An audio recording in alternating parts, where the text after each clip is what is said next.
Pak, saya mau cerita Bapak Ibu sekalian, ini bagi pengalaman saja. Pengalaman macam-macam aneh-aneh selama 20 tahun ini jadi dokter, apalagi 15 tahun jadi dokter spesialis naturopati. Ya. Kemarin saya didatangi oleh seorang pasien ibu-ibu sakit diabetes. Tetapi yang membuat beliau datang ke klinik saya karena sudah banyak terjadi komplikasi. Salah satu komplikasi ini namanya gangren diabetik, Pak. Bapak Ibu tahu gangren diabetik itu apa? Luka, Pak, ada luka membusuk. Jadi kalau ada di luar sana ada istilah diabetes basah ya. Sebetulnya itu bukan begitu cara pembedaan diabetes. Bukan tipe basah, tipe kering, itu tidak ada di dalam medis. Ya. Jadi ibu ini datang dengan kondisi yang sudah sangat lemah, Pak. Ya. Tubuhnya lemah, pakai kursi roda, kaki sebelah kanannya membusuk. Jadi waktu datang ke klinik saya itu jari kakinya sudah mulai copot satu-satu. Telapak kakinya bolong, membusuk, jarak 3 meter sudah tercium aroma tidak sedap. Datang di depan meja saya nangis-nangis.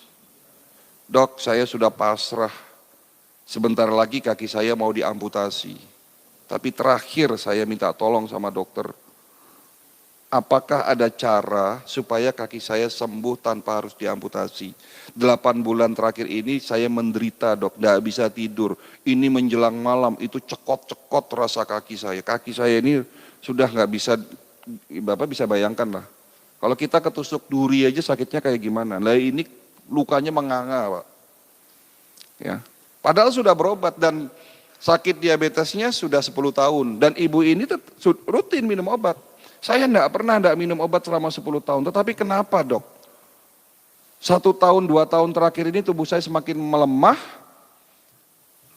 gula darah saya tidak turun-turun, padahal sudah minum obat, sudah sesuai ikuti anjuran dokter, bahkan banyak organ dalam tubuh saya ini rusak. Apa yang bisa saya lakukan dengan kondisi seperti itu Pak? Nah inilah peran dari pengobatan holistik, kita tetap ikhtiar. Kita tetap bantu mereka yang sakit, yang sudah begitu hopeless. Ya. Sebelum saya memberikan satu resep obat, sebelum saya memberikan pengobatan,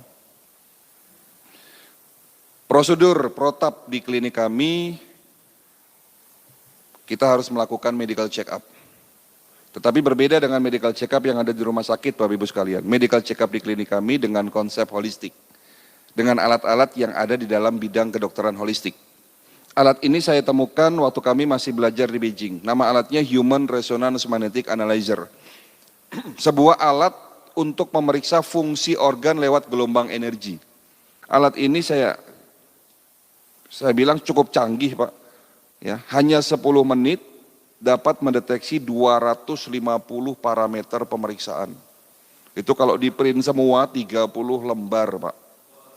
Dari ujung kepala sampai ujung kaki. Dengan alat ini saya melakukan pemeriksaan kepada ibu tadi dan hasilnya jantungnya membengkak, pankreasnya rusak, fungsi ginjalnya tinggal 40%, banyak pembuluh darah yang tersumbat,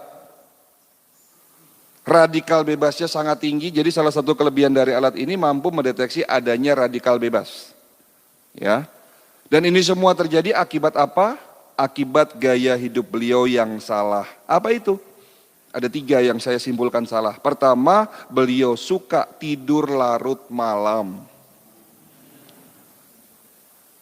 Mereka yang kebiasaan tidur di atas jam 11 malam, tubuhnya akan lemah. Kenapa?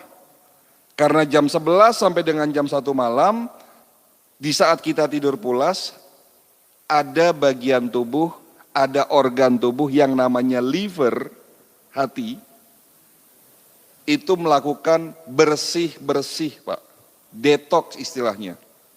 Liver memiliki 500 fungsi Pak. Jadi organ yang paling berat kerjanya adalah liver Pak. Kalau jantung 1 fungsi Pak, mompa darah selesai. Ginjal punya 2 fungsi, tetapi liver memiliki 500 fungsi. Dari salah satu fungsi itu ada yang namanya fungsi detoksifikasi. Apa itu? Membersihkan tubuh kita dari sisa-sisa metabolisme yang bisa berpotensi terjadinya oksidasi dan terbentuk radikal bebas.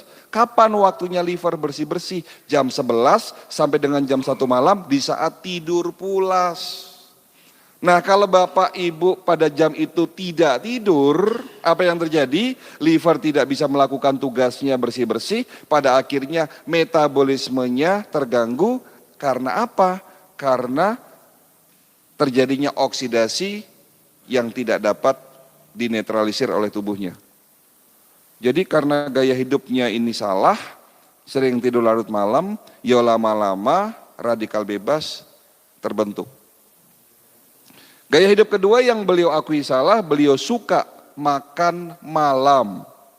Nah, mereka yang kebiasaan makan kurang dari 4 jam sebelum tidur malam, apapun yang dimakan akan banyak menjadi sampah di dalam usus besarnya. Jika sampah terlalu banyak di dalam usus besar kita, berpotensi terjadinya oksidasi. Cerita oksidasi lagi. Dan jika oksidasi ini tidak diimbangi dengan antioksidan dan tidak dapat dinetralisir oleh tubuhnya, terbentuk yang namanya radikal bebas. Kan begitu ceritanya. Jadi mudaratnya lebih banyak daripada manfaatnya makan malam itu. Jadi kalau ditanya, dok kalau sekali-sekali kita hajatan boleh nggak makan malam? Ya boleh, nama juga sekali-sekali. Tapi kalau ini dijadikan kebiasaan setiap hari makan malam, ini jadi masalah. Jadi itu gaya hidup kedua yang beliau akui salah. Yang ketiga, beliau tidak suka minum air putih. Apa yang salah dengan tidak minum air putih? Hati-hati Pak. Bangun tidur kita harus minum 1 gelas air putih. Setelah sholat subuh minum segelas air putih. Karena air putih sebagai pembilas, penetralisir sampah di dalam tubuh kita. Jadi kesimpulan yang bisa kita dapatkan apa di sini? Tidak ada satupun penyakit bisa sembuh jika Bapak hanya mengandalkan obat.